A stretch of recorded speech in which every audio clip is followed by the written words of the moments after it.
O princípio da universalidade, além de constar no artigo 2º da Lei 4.320, como princípio orçamentário, ou seja, um princípio orçamentário expresso, né, estabelece que a lei de orçamento compreenderá todas as receitas, inclusive as de operação de crédito, né, autorizadas em lei, bem como todas as despesas próprias dos órgãos da administração centralizada, né? Ou seja, o princípio da universalidade diz que todas as receitas e todas as despesas devem estar incluídas no orçamento do órgão, né? Isso aí tem relação direta com o princípio da unidade, que a gente acabou de ver, né? Se não tiver todas as receitas e despesas ali, você está infringindo o princípio da universalidade. Mas está infringindo também indiretamente o princípio da unidade, que está criando um orçamento paralelo, né?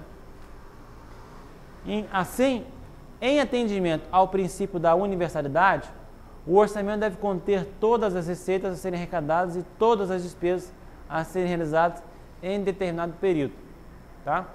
Ele também é decorrência, no caso das despesas, do princípio da legalidade, que a gente vai ver mais à frente, né?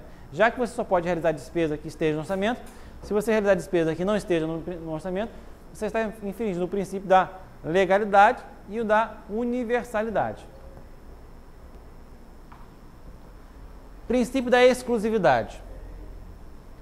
Certa vez eu estava tendo uma aula no curso de formação, que era de gestor aqui do estado, e o cara, que era um excelente professor, ele era gestor federal lá do Ministério do Planejamento, Orçamento e Gestão.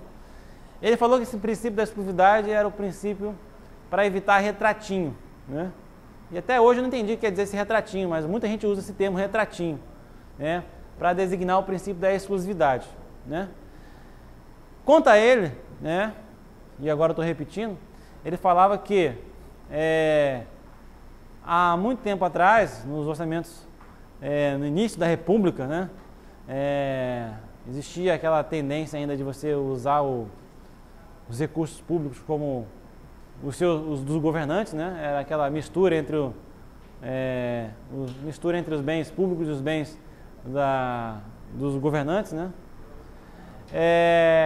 O que acontecia?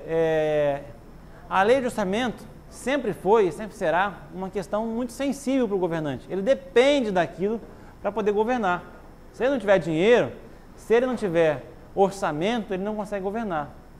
Os deputados, os parlamentares, os senadores, sabendo disso, o que eles faziam? Em vez de eles fazerem emendas orçamentárias, eles faziam emendas, colocavam dentro da lei de orçamento, na época do projeto, outras questões que lhe interessavam, né? Por exemplo, estava lá na lei do orçamento, concede orçamento do Ministério dos Esportes, ou concede orçamento do Ministério da Saúde. Artigo 5º, determinada propriedade localizada no Rio de Janeiro, fica de propriedade do deputado tal, né? Isso tem nada a ver com orçamento, né? Só que daí o que acontecia? O governo queria aprovar aquele orçamento, ficava meio refém do poder legislativo. Ah, tá bom, aprova esse negócio aí, né? Muitas questões que nada tinham a ver com orçamento, inclusive aumento de servidores públicos também na época, eram concedidas na barganha do orçamento, né? Colocava lá aumento para servidor público, né? Várias outras coisas, né? Então, para evitar isso, surgiu o princípio da exclusividade, né? Que você não pode incluir na lei de orçamento nada que não seja matéria orçamentária, tá? Uma questão que recorrentemente tem caído em concurso sobre esse princípio é justamente sobre o aumento de servidores públicos, né?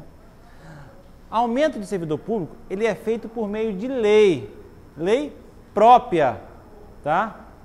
Embora os gastos relativos ao aumento de servidores, né, tenham que constar do orçamento, o aumento em si não pode ser concedido dentro da lei orçamentária, né? Não pode chegar e falar assim, ó, os gestores, na lei do orçamento, os gestores governamentais agora vão passar a ganhar R$8.000. Não pode. Coloca uma tabelona lá, né, de salário dentro da lei orçamentária. Isso não pode. Agora, é lógico que o impacto do aumento que se pretende dar aos gestores, por exemplo, tem que constar na rúbrica orçamentária lá, né, dos salários relativos aos servidores. Então, essa questão tem caído muito na prova da ESAF, na prova do CESP, falando que você poderia colocar aumento para servidores dentro da lei orçamentária. É falso, tá? Dá uma certa confusão na hora lá, você acaba marcando isso que é certo, né? Mas não é certo, né? Agora, o princípio da exclusividade tem duas exceções, tá? A primeira coisa é o seguinte, né? Ele fala aqui, ó, a lei orçamentária não conterá dispositivo estranho à previsão da receita e à fixação de despesa, não se incluindo na proibição a autorização para abertura de créditos suplementares e contratação de operações de crédito, ainda que por antecipação de receita. Ou seja, lembra que eu falei para vocês, agora há pouco, que os créditos suplementares, os créditos especiais, os créditos extraordinários, eles eram todos o quê? Créditos adicionais que visavam alterar a lei orçamentária vigente, não é isso? Né? Ou seja, uma vez que você está insatisfeito ou aconteceu alguma coisa, você precisa alterar a lei orçamentária vigente, você abre mão de créditos adicionais, tá? Do jeito que eu falei, né, parece o quê? Que sempre vai ter que ter uma lei, né, uma lei chamada Lei de Créditos Adicionais, para poder o quê? Instituir esses créditos, né? Isso é verdade na maioria dos casos. Mas a Constituição autorizou que no caso dos créditos suplementares, esta autorização possa constar da própria lei orçamentária quando da sua aprovação. Parece uma coisa meio contraditória, mas na lei orçamentária anual, você pode colocar lá tanto o valor da dotação orçamentária e do lado uma autorização já prévia, já na própria lei orçamentária, para a abertura de créditos suplementares. Tá? Então, a inclusão de créditos suplementares, né, na própria LOA, quando da aprovação originária da lei, ela não é considerada infringência ao princípio da exclusividade, ela é uma exceção ao princípio da exclusividade. Um ponto importante sobre isso, mas muito importante sobre isso, vou falar agora. Já vi cair em várias provas de concurso falar o seguinte, né, a Câmara Legislativa, Câmara Legislativa no Distrito Federal, né, mas a Assembleia Legislativa ou a Câmara de Vereadores ou então até o Congresso Nacional pode autorizar os créditos suplementares com um percentual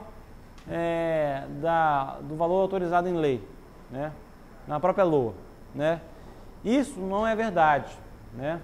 Não se pode incluir na própria LOA crédito suplementar em valores percentuais. Por exemplo, fica autorizado a abrir até 20%, ou até 10%, ou até 30% a mais. Isso não pode. Lembra que eu falei que percentual é sempre na LDO? Né? Na LOA, o que? São valores financeiros. Né? Então, você pode até colocar 10%, o valor correspondente a 10%. Mas você tem que colocar o valor. Então, tem lá 2 bilhões, você pode abrir até mais 200 milhões. Beleza, aí pode. Mas você não pode colocar 2 bilhões e você pode abrir mais 10%. Não, você tem que colocar o valor certinho. Tá? Já vi cair em prova. Isso aí. Agora, vamos supor que o Poder Executivo mande um projeto de lei orçamentária, incluindo nele o quê? Dentro dele já os créditos suplementares. Ele pode fazer isso? Pode. Né? Daí ele coloca lá o valor de, sei lá, um valor de 10%, já calculado em valores reais, tá? Colocou lá 1.000 de dotação orçamentária e mais 100 de crédito suplementar. Ele pode fazer isso? Pode. Aí vem o Legislativo e altera esse crédito suplementar de 100 para 200. Ele pode fazer isso? Pode. Tá? Então, aqueles valores lá que estão na lei de orçamento, eles podem ser mudados, inclusive os créditos suplementares. Tá? Outra questão interessante é o seguinte, a lei orçamentária não conterá dispositivo estranho à previsão de receita e à fixação de despesa, não se incluindo a proibição a autorização para abertura de créditos suplementares e contratação de operações de crédito, ainda que por antecipação de receita. Existem dois tipos de crédito, tá? Os créditos normais, vamos dizer assim, e os créditos por antecipação de receita, tá? Eles têm tratamento contábil diferente. A gente vai ver depois na aula de contabilidade pública qual é a diferença de um para o outro. Mas é importante que vocês saibam que não é só aro, ou seja, antecipação de receita orçamentária, que é exceção ao princípio da exclusividade. Todo mundo, 90% dos concursantes, eles acham que, eles leem isso aqui e acham que é só a operação de crédito por antecipação de receita que é exceção ao princípio da exclusividade. Não, qualquer operação de crédito que esteja contida na lei orçamentária não é uma proibição de conter na lei orçamentária. Certo? Então, na lei orçamentária você pode ter créditos suplementares, operação de crédito de qualquer tipo e operação de crédito por aro, tá? Que é a antecipação de receita orçamentária. Princípio da especificação, né? O princípio da especificação, né, ele vai fazer mais sentido para vocês na hora que a gente for estudar a classificação da despesa, tá? Quando um órgão público vai fazer o seu orçamento, ele não fala assim, né? Vou gastar em investimento. Ele não pode falar de modo genérico assim. Por quê? Lembra que eu falei que quando o filho dela pedia autorização para ir ao shopping, ela concedia aos pouquinhos, né? Ela não vai conceder a autorização para a vida inteira. Vai conceder aos pouquinhos, por quê? Porque ela quer ter poder na mão, quer ter o quê? Controle na mão, né? Quando você quer controlar, você também quer saber o que a pessoa está gastando, né? Então, para você saber o que a pessoa está gastando, você precisa ter o quê? Detalhar aquele gasto. Então, não adianta o governo falar assim, eu quero investir 1 bilhão, fazer um investimento de 1 bilhão. Beleza, mas esse investimento é o quê? É uma escola? É um hospital? O que você vai fazer? Na hora que você vai aprovar o orçamento, o Poder Legislativo quer saber qual que vai ser o gasto, né? Para, inclusive, saber se ele é relevante, se ele quer alterar alguma coisa, né? Para ele fazer isso, ele precisa estar o quê? Especificado. A despesa, para que isso ocorra, a despesa ela é classificada em 4 níveis, tá? Depois a gente vai ver isso, né? Um dos níveis de classificação de despesa, né, é a classificação que a gente chama por elementos, tá? Tem a classificação por categoria econômica, tem a classificação por modalidade de aplicação, tem a classificação por natureza, natureza de despesa e tem a classificação por elementos. Mas que raio é esse de elementos, né? Elemento é um tipo de classificação que a gente vai ver quando estudar despesa, né? Por hora, entenda o seguinte, que o princípio da especificação diz que a despesa tem que ser detalhada a um nível tal, que ele fala ao nível de elementos, que permita ao Poder Legislativo saber o que ele está autorizando, de modo a evitar o quê? Autorizações da despesa global, tá? Então, ó, a lei de orçamento não consignará dotações globais, né, destinadas a atender indiferentemente despesas de pessoal, material, serviços terceiros, por aí. O que quer dizer o seguinte? Que eu tenho que detalhar essa despesa. E daí vem o artigo 15 e fala, na lei de orçamento, a discriminação da despesa far-se-á no mínimo por elementos, né? Quem já usou Windows, tem a pastinha lá, né, raiz, que é o C, aí dentro daquela pastinha lá tem uma pastinha chamada Windows, aí depois da Windows tem Internet Explorer, tem mais uma pastinha. É assim que é a classificação por despesa. Você vai entrando nas pastinhas. Primeira pastinha é categoria econômica, aí tem lá corrente e de capital. Aí depois tem grupo de natureza de despesa, que é a segunda pastinha, né? Aí tem 6 tipos lá. Pessoal, encargos sociais, juros e encargo da dívida, né? Aí depois tem uma terceira pastinha, né? Uma subpastinha chamada modalidade de aplicação, né? Que na verdade é quem está executando a despesa. Aí tem execução direta, que é 90, estados e municípios, por aí vai. E daí finalmente tem uma outra pastinha, né? Que é chamada de elemento de despesa, né? Que daí ele vai dizer exatamente qual que é a despesa. Será que é diárias para servidores? Será que é salário? Né? E por aí vai. Essa pastinha é a 4ª classificação da despesa.